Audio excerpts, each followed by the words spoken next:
Good afternoon student, आप सबका Oxford Malwa academy में स्वागत है। आज हम class 11th subject account chapter 5 journal के कुछ रूल्स हम समझेंगे। ये जो रूल्स है ये जर्नल के लिए बहुत इंपॉर्टेंट रूल्स है और पूरी अकाउंटिंग के लिए बहुत मेन रूल्स होते हैं। मतलब इन रूल्स पर जो है कि अकाउंटिंग का पूरा जो है कि आधार टिका हुआ है। इनके यदि ये रूल्स कोई समझ नहीं पाता है तो वो अकाउंट के प्रैक्टिकल भी नहीं कर पाएगा। ये रूल्स को समझना बहुत जरूरी है। तो मैंने आपको डबल एंट्री सिस्टम में आपको मैंने बताया था कि इसके डबल एंट्री सिस्टम में जो अकाउंट होते हैं वो उसके जो एक्सेप्ट होते हैं, जो पक्ष होते हैं, दो पक्ष होते हैं, एक डेबिट पक्ष होता है और एक क्रेडिट पक्ष होता है। और जितने भी ट्रांजैक्शन होते हैं वो दो खातों को प्रभावित करते हैं, दो अकाउंट को इफेक्टेड करते हैं, है ना। अब हम डेबिट और क्रेडिट के बारे में समझेंगे। सबसे पहले मैं आपको बता दूं कि डीआर और सीआर। डीआर का मतलब होता है डेबिट रिकॉर्ड, है ना, और सीआर का मतलब होता है क्रेडिट रिकॉर्ड, है ना। जैसे डेबिट की जो डेबिट है, डीआर का मतलब होता है डेबिट रिकॉर्ड और सीआर का मतलब होता है क्रेडिट रिकॉर्ड, ठीक है ना। यहाँ पर दोनों का मैंने आपको फुल फॉर्म बताया है। डी का मतलब होता है डेबिट और यहाँ पर आर का मतलब होता है रिकॉर्ड, है ना, और सी का मतलब होता है क्रेडिट और आर का मतलब होता है रिकॉर्ड। सबसे पहले तो आप ये समझ लें, ठीक है। अब बात करते हैं हम रूल्स की। रूल्स ऑफ जर्नलाइजिंग, है ना। जो जर्नल एंट्री है, जो जर्नल है उसके रूल्स क्या है। ये जो 3 रूल्स है वो बहुत इंपॉर्टेंट रूल्स है। इसके बिना आप कोई भी प्रैक्टिकल कर ही नहीं सकते हैं। कौन से खाते को डेबिट करना है, कौन से खाते को क्रेडिट करना है। सबसे पहले तो आपको पहचानना पड़ेगा कि दो अकाउंट कौन से, किसी ट्रांजेक्शन से दो अकाउंट कौन से इफेक्टेड हो रहे हैं, कौन से खाते प्रभावित हो रहे हैं, पहले उनकी पहचान करनी पड़ेगी और उनमें से कौन सा खाता डेबिट हो रहा है और कौन सा खाता क्रेडिट हो रहा है ना।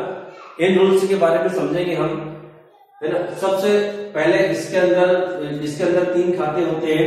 एक तो पर्सनल अकाउंट, एक रियल अकाउंट और एक नॉमिनल अकाउंट। जो पर्सनल अकाउंट है वो व्यक्तिगत खाते होते हैं। व्यक्तिगत खाते मतलब किसी व्यक्ति या फर्म या किसी संस्था से जो खाते जुड़े होते हैं, जिस खातों के जिसमें कोई व्यक्ति, कोई संस्था या कोई फर्म डेबिट या क्रेडिट होती है, उन खातों को व्यक्तिगत खाते कहा जाता है। पर्सनल अकाउंट किसी व्यक्ति का खाता, है ना। जैसे राम, श्याम, मोहन, कोई दुकान का नाम भी हो सकता है ना, शॉप का नेम भी हो सकता है, तो कुछ भी हो सकता है, या किसी फर्म का नेम भी हो सकता है, किसी कंपनी का नेम भी हो सकता है। तो यदि किसी व्यक्ति का नाम आता है, किसी फर्म का नाम आता है और वो डेबिट क्रेडिट होते हैं, तो उन खातों को पर्सनल अकाउंट कहते हैं, व्यक्तिगत खाते कहते हैं। व्यक्ति से जुड़े, फर्म से जुड़े खाते को पर्सनल अकाउंट कहते हैं। अब पर्सनल अकाउंट के रूल्स के बारे में हम समझेंगे। Debit the receiver, debit the receiver, जो फर्म से, व्यापार से जो पाने वाला व्यक्ति होता है उस व्यक्ति को डेबिट किया जाएगा, उस व्यक्ति के खाते को डेबिट किया जाएगा, है ना। Credit the giver, credit the giver, जो व्यक्ति फर्म को देता है, जो व्यक्ति फर्म को देता है, व्यापार को देता, कोई वस्तु देता है या कोई सेवा देता है, तो उस व्यक्ति को क्या किया जाएगा, क्रेडिट किया जाएगा। व्यापार से पाने वाले व्यक्ति को डेबिट, व्यापार को देने वाले व्यक्ति को क्रेडिट, ठीक है। चाहे इसमें संस्था हो, चाहे कोई कंपनी हो, है ना, या फिर कोई फर्म हो या फिर कोई व्यक्ति हो। यदि वो किसी व्यापार से पाने वाले हैं, उन्होंने पाया है, रिसीव किया है, कोई वस्तु, कैश वगैरह, कोई वस्तु वगैरह रिसीव की है, तो उसको डेबिट किया जाएगा। और यदि वो व्यक्ति उस व्यापार को देते हैं, वो देने वाले हैं, तो उनको उनके खाते को क्रेडिट किया जाएगा, ठीक है। ये पर्सनल अकाउंट के रूल्स है ना। हमेशा याद रखना, इन पर्सनल अकाउंट के रूल्स को पाने वाला व्यक्ति डेबिट होता है ना। रिसीवर जो होता है वो डेबिट होता है और गिवर जो देने वाला होता है वो क्या, उसके अकाउंट क्या किए जाएंगे, क्रेडिट किए जाएंगे, ठीक है। नेक्स्ट है अपना रियल अकाउंट। रियल अकाउंट जो होते हैं वो वास्तविक या वस्तुगत खाते कहलाते हैं। वास्तविक या वस्तुगत खाते वो होते हैं किसी वस्तु से जुड़े होते हैं और वस्तु क्या क्या हो सकती है, फर्नीचर भी हो सकता है, फर्नीचर को भी वस्तु में लिया जा सकता है, बिल्डिंग वस्तु हो सकती है, मशीनरी वस्तु हो सकती है, कैश कैश भी क्या हो सकती है, वस्तु हो सकती है। कोई भी वस्तु यदि है उसको खरीदा जाता है या सोल्ड किया जाता है तो उसको वस्तुगत खाते कहा जाता है, मतलब जहां वस्तु का नाम आता है। कैश भी एक प्रकार से वस्तु के रूप में ही यहाँ पर मानी जाती है, मतलब जो वस्तु से जुड़े हुए होते हैं, है ना। तो इसके रूल्स को हम समझते हैं। रियल अकाउंट को क्या कहते हैं, वास्तविक या वस्तुगत खाते, मतलब जो खाते वस्तु से जुड़े होते हैं, बिल्डिंग है, मशीनरी है, फर्नीचर है, कैश है, ये वस्तुएं होती है। तो जो खाते जो इनके खाते होते हैं वो रियल अकाउंट में आते हैं, ठीक है। अब इसके रूल्स को समझेंगे हम। डेबिट व्हाट कम्स इन, जो वस्तु व्यापार में आती है उसको डेबिट करना, जो वस्तु व्यापार में आती है डेबिट करना। जैसे कि मशीनरी परचेज की है तो बिजनेस के अंदर क्या आ रही है, मशीनरी आ रही है, ठीक है, तो उसको डेबिट करना है। और मशीनरी यदि नगद परचेज किए तो क्या जा रहा है, कैश जा रहा है, तो कैश को क्या करना है, क्रेडिट करना है। ये दोनों ही वस्तु है, और जरूरी नहीं कि जो एक ही नेचर है दो ही अकाउंट, रियल अकाउंट भी हो सकते हैं, रियल और पर्सनल भी हो सकते हैं।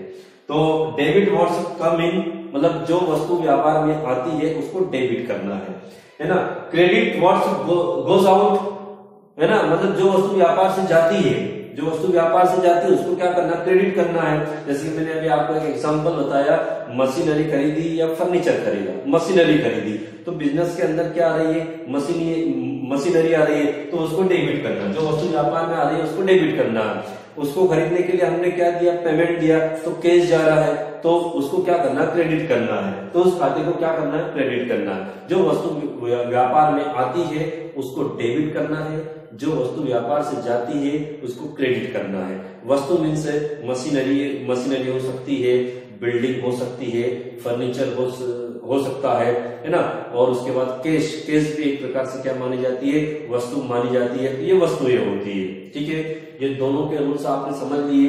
एक तो पर्सनल अकाउंट मतलब व्यक्तिगत खाते, जो खाते व्यक्ति से जुड़े होते हैं उनको पर्सनल अकाउंट कहा जाता है। और इसका रूल्स क्या है, पाने वाला डेबिट, देने वाला क्रेडिट, ठीक है। उसके बाद रियल अकाउंट, डेबिट, जो वस्तु व्यापार में आती है उसको डेबिट करना है ना, और जो वस्तु व्यापार से जाती है उसको क्रेडिट करना है। उसके बाद जो थर्ड वाला है नॉमिनल अकाउंट। नॉमिनल अकाउंट, इसको नाम मात्र के खाते कहा जाता है, नाम मात्र के खाते, है ना। अब इन खातों, ये जो अकाउंट होते हैं नाम मात्र के खाते किससे रिलेटेड होते हैं, एक्सपेंसेस से, लॉसेस से, प्रॉफिट से, इनकम से, गेन से, है ना, ये इनसे रिलेटेड होते हैं।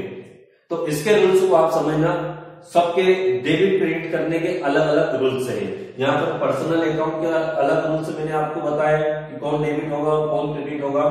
रियल अकाउंट के अलग रूल्स है, कौन डेबिट होगा और कौन क्रेडिट होगा, है ना। अब आते हैं नॉमिनल अकाउंट, और ये जो नॉमिनल अकाउंट है ये expenses, income, loss, gain, profit इससे रिलेटेड होते हैं, ठीक है। समझना इसको आप। Debit all expenses and losses, यदि बिजनेस के अंदर कोई एक्सपेंसेस है, कोई खर्च हो रहा है या लॉस हो रही है, उसको डेबिट करना। बिजनेस के जितने भी एक्सपेंसेस होंगे, जितने भी लॉसेस होगी, उसको डेबिट करना है। क्योंकि एक्सपेंसेस में मैंने, आप समझना थोड़ी देर के लिए कि मैंने इसके पहले वाले जो रूल्स में वस्तुगत खाते में मैंने आपको बताया है कि जो वस्तु व्यापार में आती है उसको डेबिट करना है, और जो वस्तु व्यापार से जाती है उसको क्रेडिट करना है। और एक्सपेंसेस में क्या होता है, एक्सपेंसेस जब किया जाता है तो उसमें पैसा जाता है।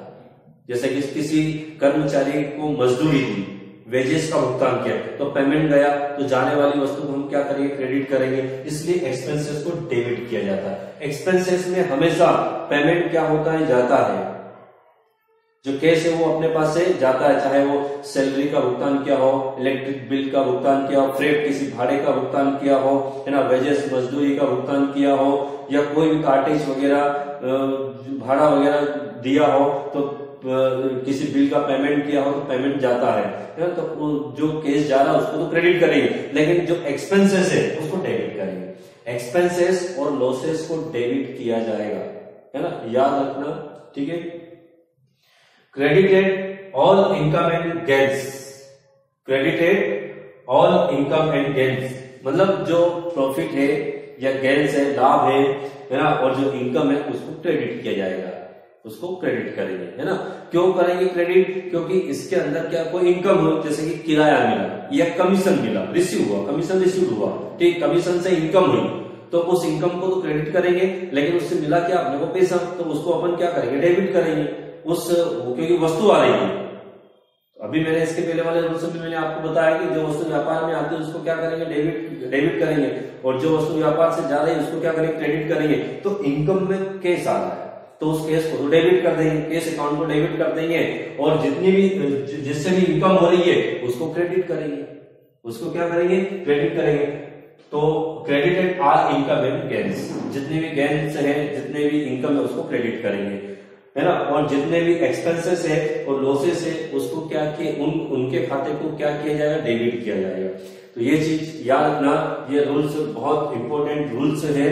मतलब यदि आपने ये रूल्स अच्छी तरीके से समझ लिए, पढ़ लिए, तो आप अकाउंटिंग अच्छी तरीके से कर पाएंगे। जो आने वाला जो चैप्टर हम जनरल का प्रैक्टिकल करेंगे वो प्रैक्टिकल करने में आपको बहुत ही आसानी रहेगी, है ना। तो ये 3 रूल्स आप अच्छे से समझ लेना।